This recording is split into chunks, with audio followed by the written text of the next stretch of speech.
Many religions claim to be true. Many offer a way to worship God, to live rightly, and to receive some form of reward for obedience. But here's the problem we all face. These claims often exclude one another. If they contradict each other, then logically there are only two possibilities. Either one of them is true or none of them are. That can feel overwhelming. How do we find truth, especially when the stakes involve meaning, forgiveness, and even life itself?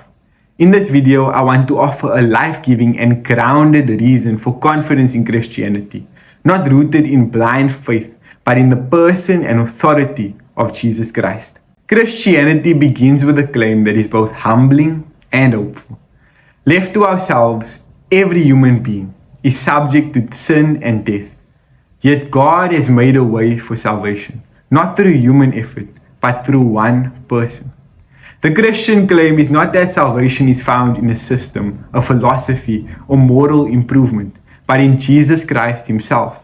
The real question becomes this: who is Jesus, and does He have the authority He claimed? If Jesus is truly who He said He is, then He is not merely one option among many. He is the truth. When we look at Jesus historically, one thing becomes immediately clear. He does not speak like other prophets or religious teachers. He doesn't merely point away from Himself toward truth. He places Himself at the center of it, as the truth. He claims authority to forgive sins, authority to judge humanity, authority over life and death, a unique relationship with God as His Father, and that eternal life is found only through Him. These are not later inventions. They appear in the earliest sources about His life. And Jesus doesn't only make verbal claims, He accompanies them with works, healings, exorcisms, resurrection. And what's important historically is this: even Jesus' opponents never denied that extraordinary works occurred. Instead, critics accused Him of acting by sorcery, an admission that something real was happening, even if they rejected its source. And many modern scholars, whether religious or not, acknowledge that Jesus was widely known as a healer and miracle worker during His lifetime. The debate is not whether people experienced these events, but what they mean and how He did them. And Jesus Himself addresses this. He says, "Even if you do not believe my words, believe because of the works I do." He invites examination. Yet, Christianity does not rest its case on these miracles alone. At the center of the Christian faith stands one undeniable claim: Jesus was crucified, truly dead, no semblance of life, and then He rose from the dead. The Apostle Paul writes in Romans that Jesus was declared to be the Son of God in power by His resurrection from the dead. The resurrection is not presented as symbolism. It is God's public declaration of Jesus' identity and authority. And in 1 Corinthians 15, Paul reminds believers that this message was not invented later. He calls it a received tradition, passed on within a few years of the crucifixion, witnessed by many, including groups, and proclaimed publicly in the very place Jesus was executed. Paul goes so far as to say to the Christians that if Christ has not been raised from the dead, our faith is in vain. Christianity willingly places everything on the single event.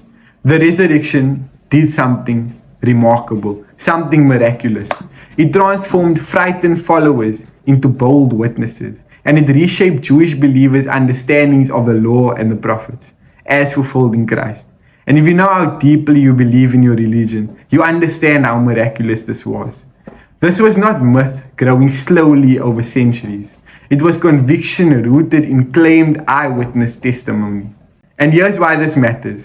Many religious traditions identify real human problems, because we all experience them. They identify suffering, injustice, moral failure, and alienation from God, as if something is missing.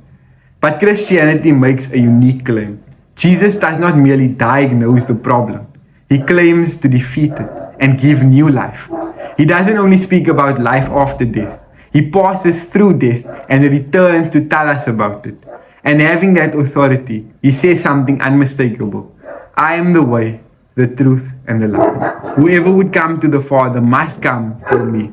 This is not arrogance without evidence. It is authority grounded in action. Why is Jesus exclusive? because Jesus alone defeats death, grants forgiveness, and shares eternal life. Christianity is not a path among many. It is an invitation to trust a person with authority, not a system to climb, not a myth to admire, but a risen Lord who offers life to us who are suffering. If Jesus truly rose from the dead, then following him is not narrow-minded. It is faithful to reality. And that is why, when many voices claim truth, Christians continue to look at Jesus Christ. God bless.